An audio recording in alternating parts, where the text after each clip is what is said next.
Alright guys, Revolve Rossler here, and today I'm going to be reviewing Summerslam 2017. Oh my god, this show was boring! Summerslam 2017. I am shattered. Okay. Summerslam 2017 was a show that I honestly wasn't even looking forward to. I thought the main event four-way could be great if they just made it dumb fun. I thought the Rollins, Sheamus, Cesaro, Ambrose, that tag match could be great because of who was in it. I thought the build to the Styles-Owens match had been pretty good, so I thought that match could be pretty great. And the rest of the show I didn't care about. There was no build to Orton, Rusev, and Cena, Corbin. Oh no, sorry, until last Tuesday. The women, they had very little build to any of their matches. Big Show and Cass, pointless, whatever. And in the end, I was pretty correct with this show when I said that there'd be a lot of meh wrestling and some great stuff, which was like one-offs. And I guess we should start with the show, this 6-hour, 13-match-long show that started with the Miz Taraj, which is, of course, the Miz, Curtis Axel, and Bo Dallas against Jason Jordan and the Hardy Boys. Nothing happened. There was not a single spot in this match I remember outside of the finish. Miz pinned Jason Jordan with a skull-crushing finale.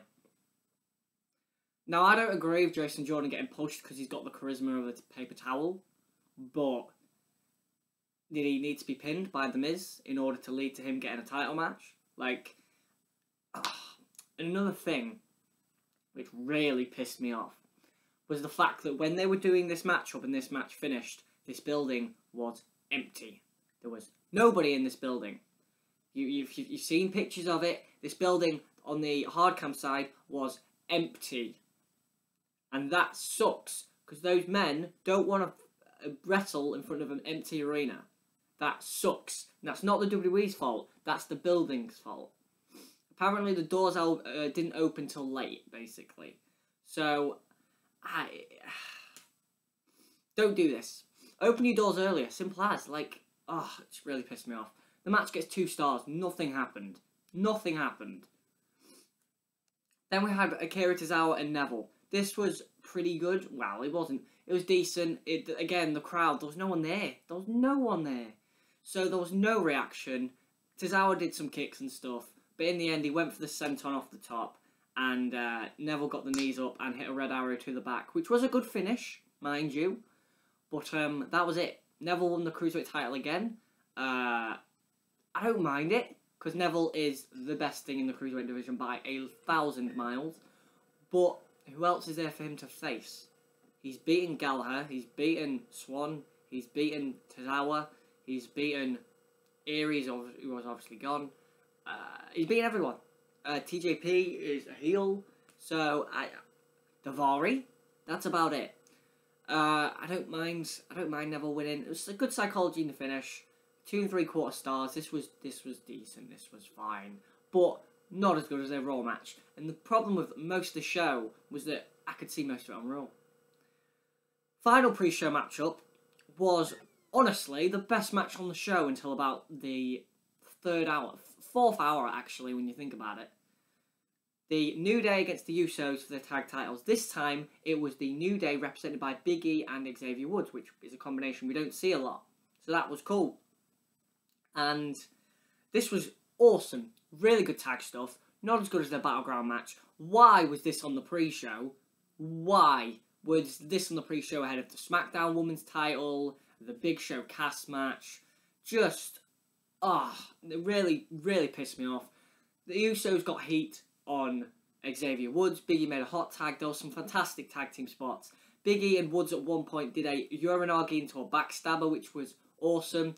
Xavier Woods put Big E on his shoulder at one point, and Big E fell off for a splash, which was really, really cool. There were some fantastic near falls off a splash from the Usos, got a near fall, a midnight hour from the Woods hit a face first, the wheelbarrow face first thing, which is cool. He then they hit a midnight hour where Woods walked along the ropes and leaped. That looked amazing. That was a near fall. Then the Usos just took apart both guys. Big E died in the ropes, took a super kick. Woods got pop-upped out of the ring by one Uso. Woods flew over the top rope and got Samoan dropped by the other Uso on the floor. That was crazy. And the Usos got back in the ring. They gave Big E 4 super kicks. And then they hit a double splash for the win. This was great. I give this 3 3/4 stars. This was the best match on the show for like 3 hours. Kudos to both teams. I'm so sorry you were on the pre-show. You did not deserve to be on the pre-show. Company fucking sucks. I'm not going to swear a lot in this review, but for one match I will. But it's just, people are really hating on this show. Like, people hated this show. And I'm like, there was great stuff on this show. The tags. I've kind of spoiled it now. But there was good stuff on the show. But there was so much problems with booking and, as you'll find out. So that was the end of the pre-show. The show kicked off, 3 3/4 stars, sorry, for that match. The show kicked off with Cena and Baron Corbin, a fast-paced, hot opener, just like Brooklyn had with Gargano and Almas. Cena and Corbin had a house show match on SummerSlam in the opener. Cena mocked Corbin. 1 minute. So Corbin lost his briefcase to Cena and Smackdown Live this week. Corbin went out there and he didn't even go for him. Baron Corbin is a horrid worker. I don't care who put this match together. Baron Corbin is horrid. He's got no charisma. He's got nothing. I'm not even joking anymore. Corbin gave him a big lariat. Cena mocked him on the outside. Cena gave him a lariat and hit the AA. And that was it. That was, in fact, it. I've seen this match on Smackdown Live this year, and it was actually better. So, 2 stars. What a start to the show. By the way, I'm one of those people who doesn't give a crap that Corbin lost, because Corbin doesn't deserve to win. Then we had the second match on the main show, which I believe was the SmackDown Women's title. Yeah, it was Natalya and Naomi. This was pretty good. It was decent. That's 2 3/4 where I say decent. Okay, I'll spoil. 2 3/4 stars I gave it. They did some nice transitions. Naomi did a slingshot leg drop while Natalya was in the ropes, which was cool. Naomi hit the Slayer mission, or the FTG, the Field of Glow, whatever she's calling it now. And Natalya countered that into a sharpshooter, which I thought looked a bit weird. To be fair, I didn't think it looked great. Natalya hit the Nut by Nature. She went for it again. Naomi did the horrid kicks. Then at the finish, Charlotte. Natalya had in the sharpshooter, and Naomi rolled through, and Natalya went into the buckle, and Naomi went for the split leg. Naomi got the knees up, which was a finish we'd already seen. Natalya got the knees up, locked her in the sharpshooter. Naomi had to tap. It's cool that Natalya's got the belt. I probably would have given it to Natalya. 2 3/4 stars, as I said. Natalya paraded with the belt after the match-up. Naomi was shedding proper tears. Whatever, probably because she had to watch the show, like most of us did, because we have a review to do. I love doing reviews, but this show just kills me. 2 3/4 stars. Natalya's the women's champion. This was decent. The finish was weird though, because they'd already done a knees up finish. But whatever. Then I think we had the am I correct? Oh, I forgot. Elias Sampson was on the pre-show and contributed nothing. And so was Shawn Michaels in a KFC advert. They contributed nothing. They wasted my time. Third match on the show, big show. Third match on the main show, sorry. So this is the 6th match on the show already. And we've had, like, nothing outside of that tag. We had Big Show against Big Cass with Enzo in the shark cage. This was crap. This was utter crap. This was boring. It was cumbersome. It was slow. Look at this. I've seen Big Show have good big man matches with Sheamus and The Undertaker. So it can be done. Big Cass is frankly not very good. And it's weird because they've got Jordan, Cass and Corbin, who are pretty much all in the same boat. They're all being pushed because they're big.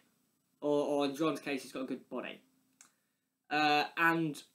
Bloody pop-up. Piss off. I'm not in the mood. So Jordan, Corbin, Cass, they've all been picked because they're big. And Jordan is a great wrestler, but he's got no charisma. Cass has no charisma, and he's not a great wrestler. Corbin has nothing. Zilch. So, it's so weird. Cass worked over the hand after Big Show did a side slam onto the hand, which was the only creative spot in the whole match.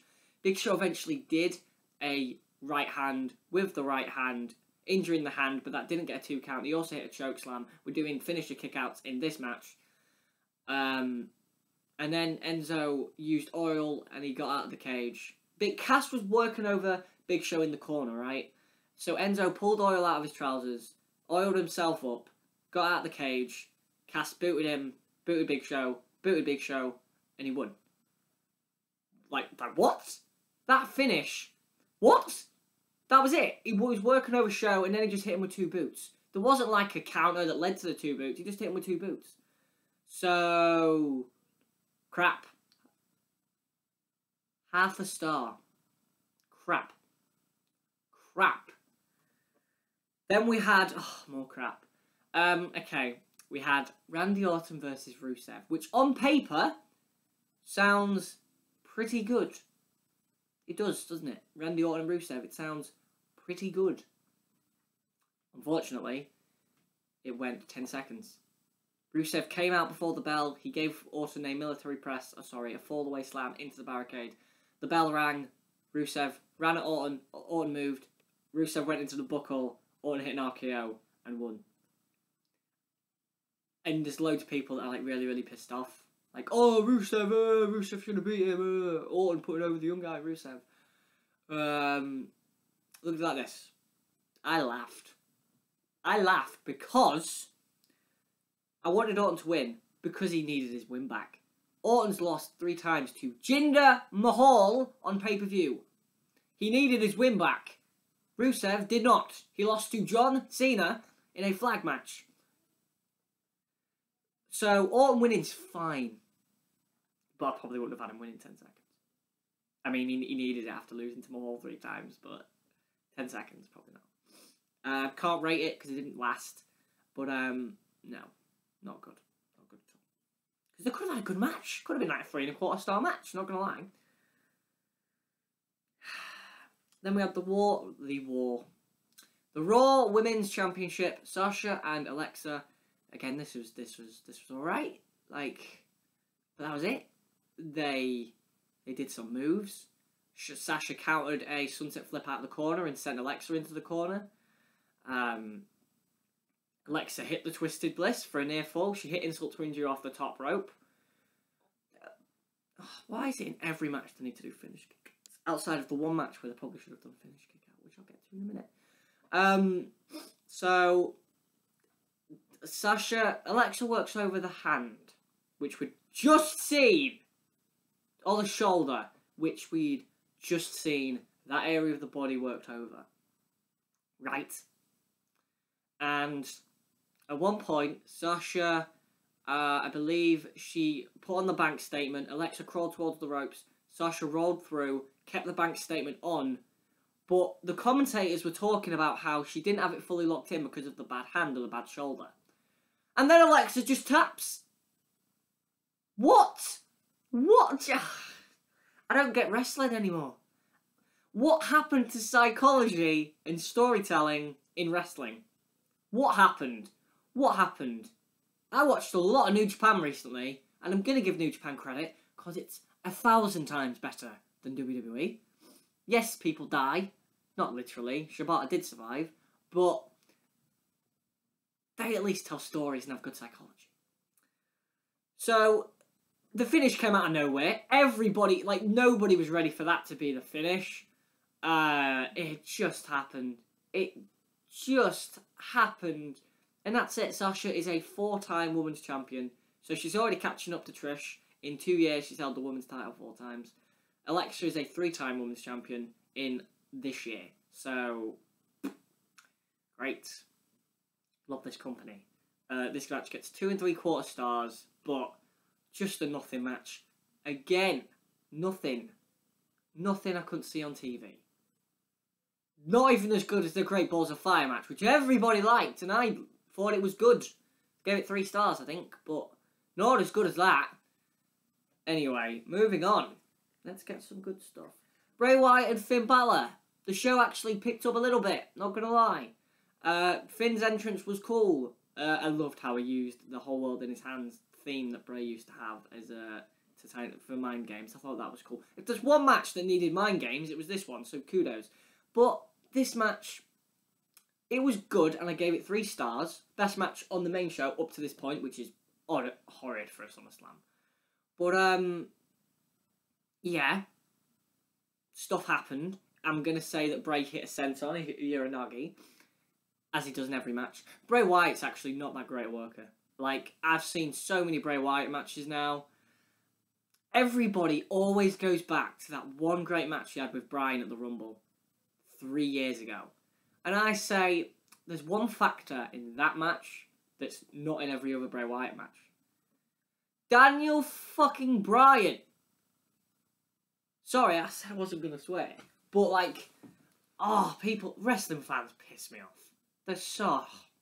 They never know what they want. They never know what they want.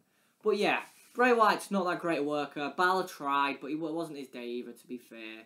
Balor hit a drop kick to the front, to the back, sling blades. There was a great spot, really, where Bray went for the tease Sister Abigail. He didn't hit it, which was actually one of the things I liked. There was no finisher kickouts in this match, which was good.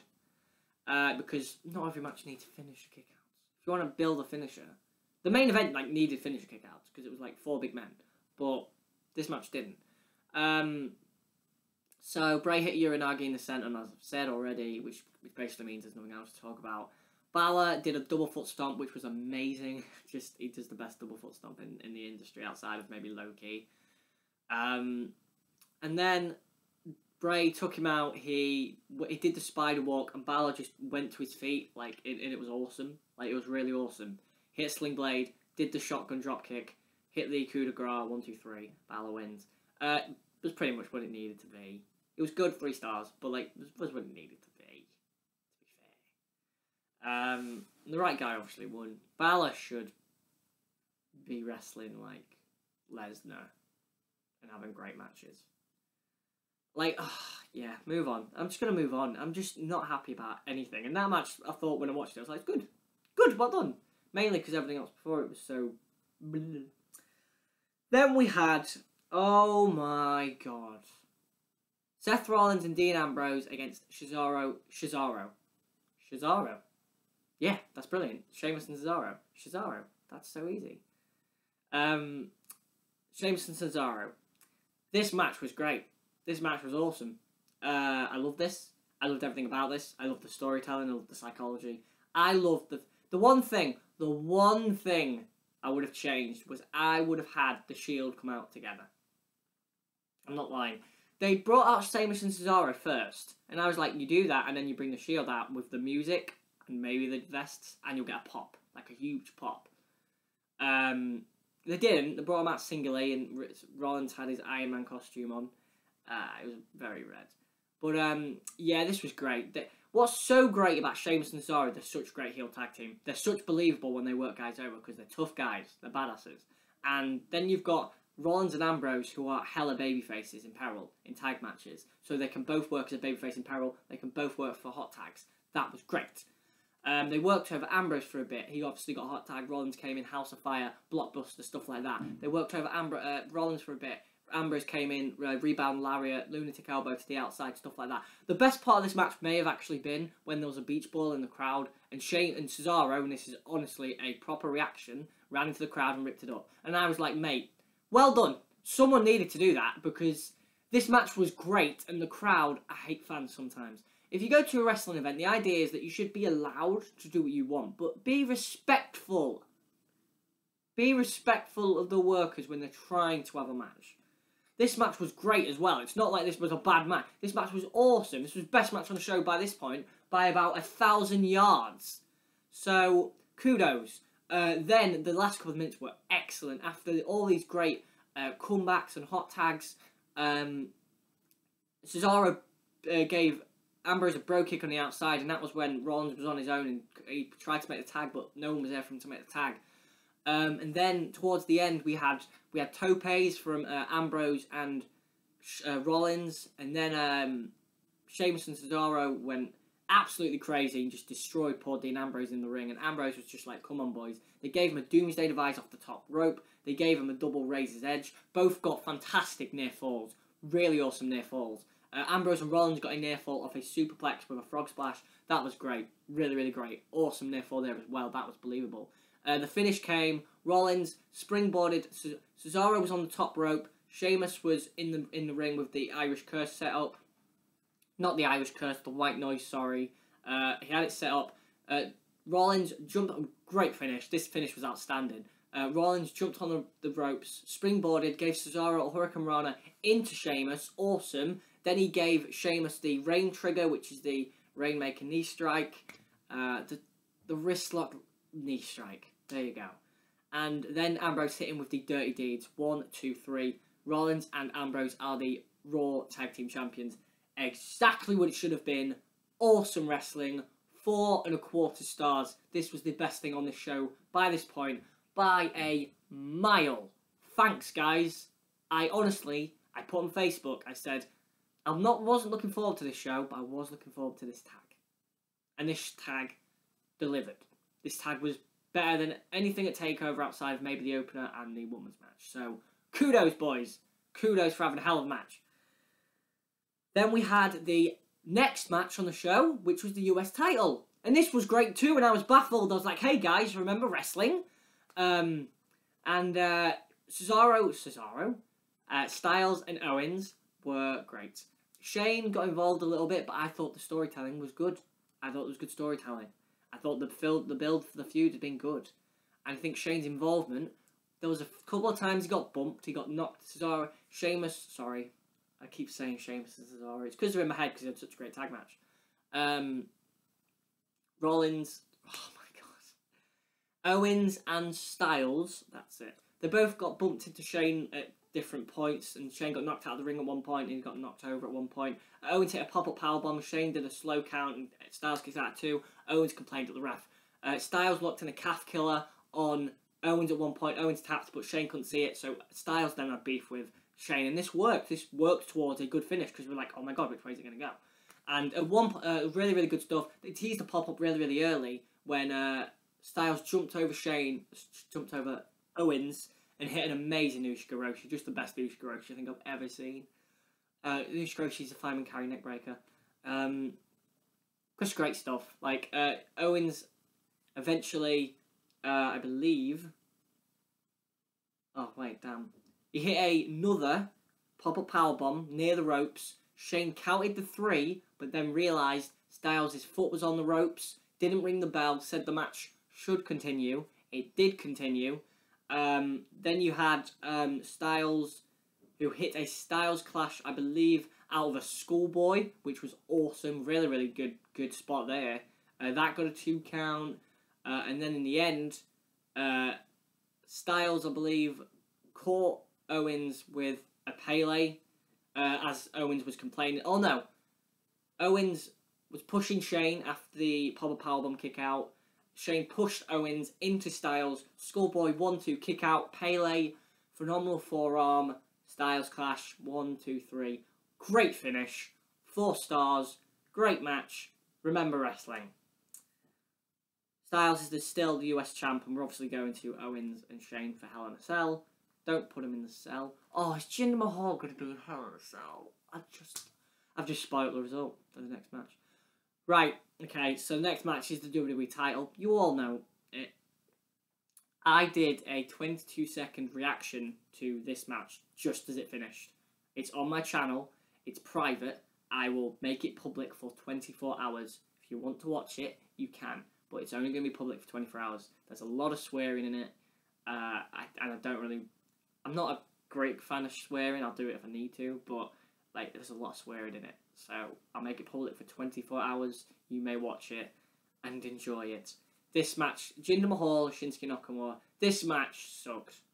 This match was shit. And it just... every Jinder Mahal title match is the same. Babyface gets a shine. Jinder Mahal does a boring heat. Come back. Singh brothers get in. Coloss from Jinder.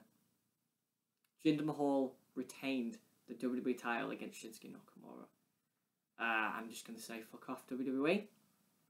It's not Jinder's fault that he's still the champ. It's your fault.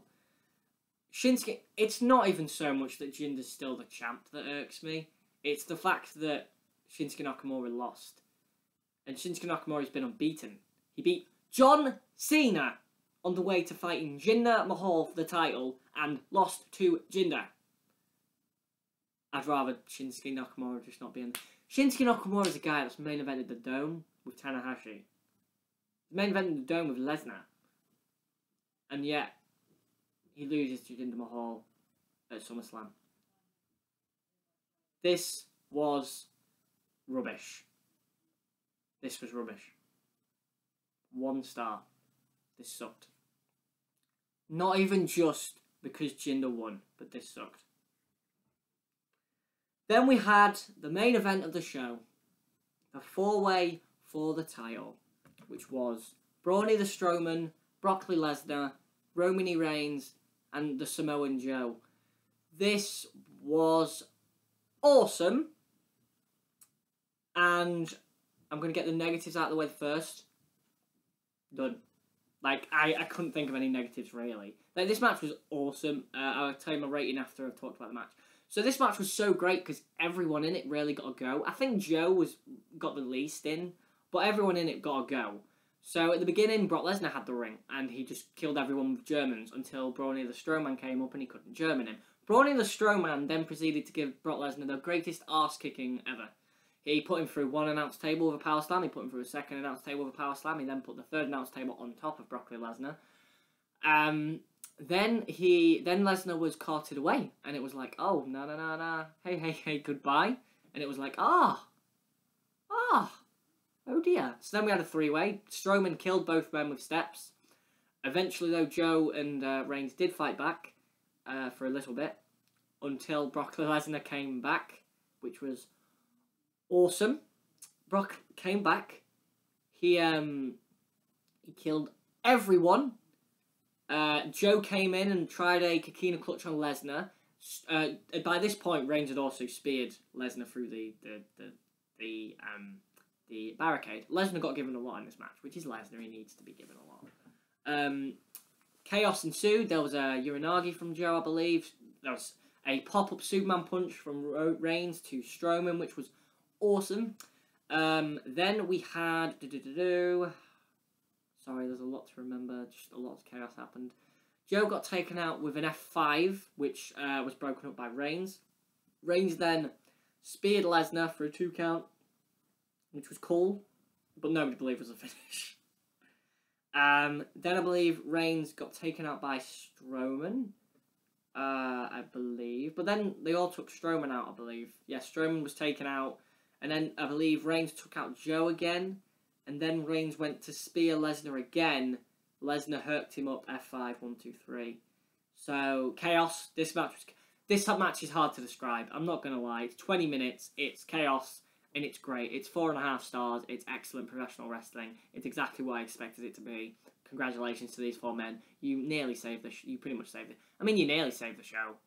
I'm still a pretty forgettable show. But yeah, your main event was excellent. I don't think any show with a main event like that can be a bad show, and considering there was two great tag matches really, and a great United States title match, it can't be a bad show. So that was SummerSlam. You had a lot of title changes. You had a new Cruiserweight champ, new SmackDown tag champs, new SmackDown Women's champ, new Raw Women's champ, new Raw tag champs, a lot of new champs, and I'm not against it. I just think the one title that should have changed was the WWE. But yeah, that was SummerSlam 2017. How do you rate that show? Even after watching it now, I'm baffled that I watched that show and put 6 hours of my life into that show. But in the end, I think I can give it a 6 and say that there's some great wrestling to be had. It's just you've got to find it. If you watch the last 2 hours of the main show. skip the Shinsuke match. Or just go put yourself a brew on, some tea on, while it happens, because it's only 11 minutes. Unless you're a Jinder Mahal fan, you can fuck off. Because I'm sick of these. Like, these Jinder Mahal fans, it was really funny at the beginning when it was, like, satirically that you were following Jinder Mahal. It was, like, a joke that you were following Jinder Mahal. But now, you're screwing up the company. You're having Jinder Mahal go over Shinsuke Nakamura. I said I'd laugh when Jinder lost the belt. Or I'd give the match 5 stars if Jinder lost the belt. Like, when this man loses this belt, I will have a party. I will have an episode dedicated to how shit his title reign has been. Because it has been shit. And fuck off if you don't think so. Because it's been horrendous. Okay, let's have a discussion. I'm getting serious now, you can tell. Jinder Mahal is a bad wrestler. He's a bad promo. If anybody of these Jinder idiots had actually watched his matches and watched his promos, like we all do, you could not think this man deserves to be the champ. Good guys in wrestling don't get the belt. They don't. You can say that about a lot of men. Like Owen Hart and Sami Zayn. Good guys don't get the belt just because they're good guys. Zack Ryder's never been WWE champion. You don't deserve a title just because you're a nice man. Or because you think the company owe you something because you're there for a decade. No, that's not how it works. You work for the title. And also, you don't get it just because you're Canadian and playing an Indian. So, screw you, Jinder Mahal. Screw you, company, not screw you, Jinder Mahal. It's not his fault. It's his fault as a bad worker, absolutely. And his voice cracks every 10 seconds. And I'm sure someone will go, oh, Ross, oh no, your voice cracks as well. I'm 19 and I'm not a professional wrestler. SummerSlam gets a 6 out of 10. Great main event, great tag title matches, and a really, really good US title match. Make what is a pretty boring show with some bad wrestling on not quite as forgettable as everybody's making it out to be. Was this better than TakeOver? Fuck no, was it? Fuck no. Someone said to me my friend said to me TakeOver was meh. And I was like, what show did you watch? Like, wrestling fans sometimes can be idiots. Thanks for watching, guys. This has been Revolve Rostler. Like, comment, and subscribe for more. Tell me your thoughts. What did you think to Jinder Mahal retaining the WWE title? I'm sure you're going to say you loved it. What did you think to the Fatal 4-Way match for the Universal title? I've said I thought it was fantastic. What do you think to our new Raw and Smackdown Tag Champions? Which tag match do you think was better? That's a good question. What do you think to the US title matches? What do you think to the load of title changes we had? And what do you think was the worst and best matches of the show? Thanks for watching, guys. This has been Revolver Rosselot.